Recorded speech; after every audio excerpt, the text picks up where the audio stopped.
aquí en Vladimir a la Una y lo hacemos con Claudio Fermín. ¿Cómo está Claudio Fermín? Exalcalde de Caracas, ex candidato presidencial, bueno, dirigente político.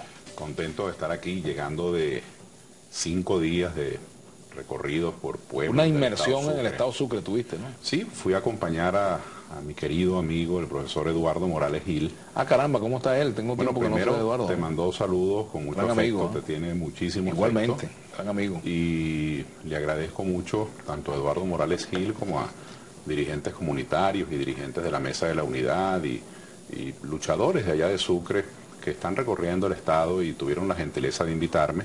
Así que estuve por pueblos importantes, desde Araya, donde tuvimos un momento triste, el sepelio de Eugenio Marval, y no pude cumplir con la agenda que Pablo Rosas nos puso, pero luego en Casanaya, en Cariaco, en Marigüitar, en San Antonio del Golfo, en Cumaná, hicimos recorridos muy importantes, así que agradezco. ¿Estás haciendo mucho. política tú solo o estás haciendo un movimiento? ¿Qué estás haciendo, Claudio? Bueno, la política no se puede hacer solo. Obviamente. No. Claro, pues tú vas porque te invitaron a recorrer Cumaná, pero ¿qué objetivo hay detrás de eso? ¿Un partido, un movimiento, no?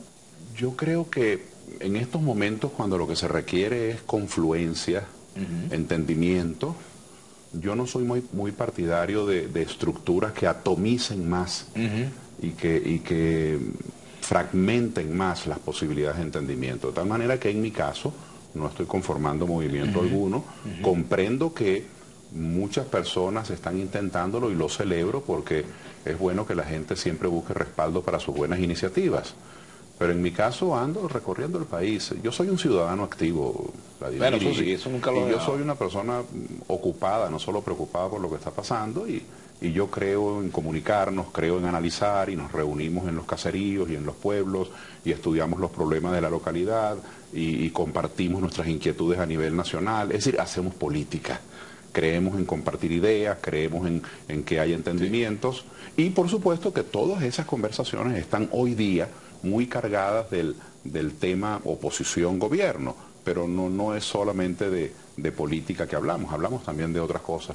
Pero sí ando trabajando duro. O sea, no estás empantuflado como decía Tancur, nada de eso. No. Claudio, la MUD, ¿tiene salvación la MUD? ¿Tiene sustituto Ramón Guillermo Veleo? ¿Es insustituible? ¿Debería regresar, reconsiderar su decisión? Cuando hace 5 años, eso lo recuerdo casi que fotográficamente, se dio una rueda de prensa, 25, 24 organizaciones políticas anunciaron la Mesa de la Unidad Democrática. No sé si te lo he dicho en privado antes, pero yo sentí un gran contento, porque lo que yo vislumbraba era un cambio en la actitud. Los dirigentes políticos no pueden seguir insultándose, tratándose con procacidades, con denuestos, eso no puede ser. Y aquí algunos dirigentes políticos se decían los unos a los otros unas palabrotas que son irrepetibles, ¿no? Así que cuando yo vi aquella convocatoria de gentes de diferentes familias políticas, de procedencias a veces disímiles, yo sentí una gran alegría porque era la recuperación de la convivencia frente al canibalismo. Y además era un acto racional, porque frente a un hombre del carisma de Hugo Chávez, frente a un hombre con su carácter, un hombre entrador, simpático, y además eso con un discurso alternativo, y además con una filosofía un poco inescrupulosa de cómo usar los fondos públicos, no había límites entre los fondos del Estado y los fondos de su campaña. Bueno, con un monstruo así carismático y fuerte y resuelto a utilizar todo el dinero público, yo creo que hicieron bien los partidos de oposición en entenderse. Así que me parece que al cabo de 5 años haber creado ciertos canales de coexistencia, de convivencia, me parece sano. Me parece bueno también que hayan reivindicado lo electoral, Vladimir, porque la antipolítica, entre otros factores, casi que hace a la gente avergonzarse de participar en una campaña. Y cada vez cuando hay una campaña le dice a la gente, esos son unos ambiciosos, quienes quieren un cargo, están pensando solo en sí mismos. Y realmente lo electoral es sagrado, porque ese es el momento cuando las personas y las comunidades plantean sus requerimientos, cuando postulan sus representantes, cuando dejan su opinión. Yo creo que lo electoral, esa reivindicación de lo electoral, al menos desde mi perspectiva, la valoro, y valoro aún más cierta modestia Porque hacer alianza no es fácil. Alianza entre dos ya es difícil. Alianza entre 7, 8, 15 es difícil porque muchas gentes tienen que desprenderse de sus posturas originales, tienen que hacer concesiones. Entonces se reivindicó lo electoral, se hicieron alianzas, se consultaron a las bases en algunos casos, no en todos. Eso tiene un gran valor. Yo valoro eso. Y valoro en el caso de Aveledo, nunca he conversado esto con... yo no sé cuáles son las interioridades de la mesa y es lo correcto, yo no tendría por qué saberlas porque esa es una asociación de partidos políticos. Y yo soy una persona independiente, no represento a ningún partido en particular, pero comprendo el esfuerzo que están haciendo. Porque si un partido político, Vladimir, de suyo, ya tiene problemas internos, ADECO, PEI, Un Nuevo Tiempo, Primero Justicia, el MAS, etcétera, todos... Si además de tener sus problemas internos tienen la voluntad de ir a compartir con otros que tienen discursos distintos, que tienen algunas conductas particulares distintas de las prioridades de ellos, yo creo que es un buen esfuerzo. Ahora, hay materias pendientes. Yo como venezolano que quisiese, espero mucho de ellos, hay materias pendientes. Por ejemplo, yo creo que hay que abrirse más. Yo no digo que estructuralmente, porque me parecería una mojiganga que tú tengas en una reunión semanal a 200 300 personas. No puedes instrumentar eso.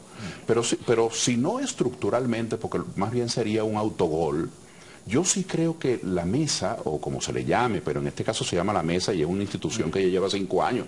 En Venezuela una revista de 3 números ya es una cosa, ya son próceres. Una asociación política de 5 años ya es algo serio. La mesa debería, en mi opinión, mantener un régimen permanente de consultas con todos los sectores nacionales. Y los centros de estudiantes, y los sindicatos, los gremios, las iglesias, los consejos comunales, los partidos políticos, incluidos los de gobierno. La mesa debería establecer sus poros para tener todos los insumos del país. Y yo creo que esta segunda etapa, si se podría llamar así, la etapa post-Aveledo, exige que la mesa se abra más para que sus criterios sean más universales, ya que sean de varios partidos. ¿Quién puede llenar ese vacío de Aveledo? Pues no lo sé, porque fíjate que esto que digo de los partidos heterogéneos, Aveledo, yo no sé cuántos idiomas hablará Ramón Guillermo, pero se convirtió en un gran traductor, porque eso es como una torre de Babel. Esos son distintos discursos, distintos idiomas. Y más que vacío, porque ningún ser humano, ninguno de nosotros puede ser imprescindible, y Aveledo es un hombre humilde y un intelectual, un hombre estudioso que sabe que todos los vacíos humanos son reemplazables, pero más que vacío yo diría materias pendientes, porque ahora nosotros requerimos también un discurso político menos banalizado, menos superficial. ¿Es posible poner de acuerdo toda esa cantidad de factores en una sola estrategia, Claudio? Sí, yo diría que sí. Yo diría que... Pero hasta ahora no ha ocurrido en este momento, por lo menos en este año. Bueno, digamos que ha habido algunas cosas introductorias, un candidato presidencial común, un método común, unas alianzas, pero yo quisiera ver, por ejemplo, un discurso de propuestas. Quisiera ver domiciliada, bueno, digo como ciudadano que quiere que eso salga bien. Yo quisiera ver actividades en las bases, en los caseríos, en los pueblos, en los vecindarios, en los liceos, en las universidades. Es decir, que la política como es, porque la política no es otra cosa sino eso, el arte de tomar decisiones públicas, se nutra de las demandas de la gente. Y quisiera ver una mesa más descentralizada, porque los problemas de Yaracuy no son los mismos de los problemas de Nueva Esparta, no son los mismos que los problemas de Apure o de Falcón. De tal manera pero esas son materias pendientes y creo que se pueden resolver. Y quisiera ver otra cosa. Quisiera ver no solamente la mesa, sino todos nosotros que, algunos menos, otros más, estamos dedicados a la política, que comprendiéramos al ser humano.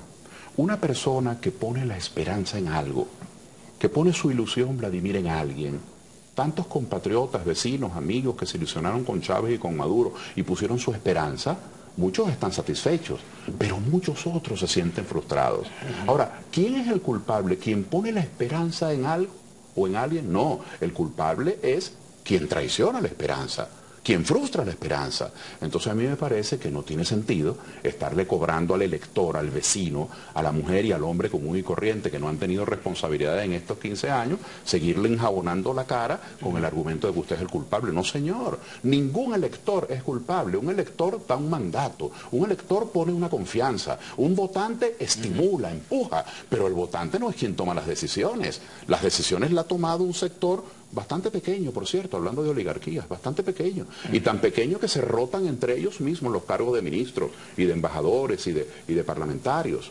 Entonces yo creo que esa mesa más amplia, y sé que es posible porque he escuchado a muchos dirigentes de todos los partidos que esa debe ser la actitud, esa mesa que hable con la mujer y el hombre chavista, que sienten admiración y cariño. ¿Tú hablas con el chavismo cuando vas en esta gira? Bueno, yo hablo con todo el mundo todos los días, a nadie le pregunto de quién es, yo hablo con todo el mundo, claro que sí. Claro que sí. Mira, yo estuve... ¿Pero has tenido oportunidad de reunirte específicamente con grupos vinculados al chavismo? Sí, informalmente sí, lo hemos hecho, informalmente. Y creo que tenemos que romper ciertos prejuicios, ¿no? Lo más natural del mundo, que en vez de hablarnos a correspondencia, por distancia, por los medios de comunicación, lo más normal del mundo es que los compañeros del PCV algún día me invitaran a su casa y conversáramos allí, porque de todas maneras lo hacemos virtualmente por los medios. Y tenemos que llegar a eso. ¿Me convencen, chicos? Y yo no soy, ¿me convencen de? Bueno, de que estén en lo correcto. Bueno, si me convencen de algo bueno, yo lo apoyo, pero yo también les puedo convencer de cambiar de alguna actitud. Yo creo que hay cosas que están mal hechas. No es justo que usted tenga muchos años diciéndole al país, sobre todo los últimos tres años, de una manera muy inteligente, a través de terceras personas y de especialistas, el gobierno ha ido enviando un mensaje que es un mensaje que yo creo que es verdad, que es que el precio de la gasolina, tal como está hoy, ha ido afectando las cuentas de PDVSA, la ha afectado contablemente. Entonces tú vas enviando ese mensaje y vas enviando, pero entonces ahora resulta que tú vas a aumentar el precio de la gasolina no para equilibrar las cuentas de PDVSA, no, sino para un fondo para los de la tercera edad, para un fondo para los estudiantes, para un fondo para el transporte. Es decir, tú lo que estás haciendo es, bajo la nomenclatura precio de gasolina, creando un nuevo impuesto. De eso vamos a hablar al retorno. Esto me parece una estafa pública lo que están haciendo. Vamos a hacer una pausa y ya venimos con Claudio Fermín, dirigente político.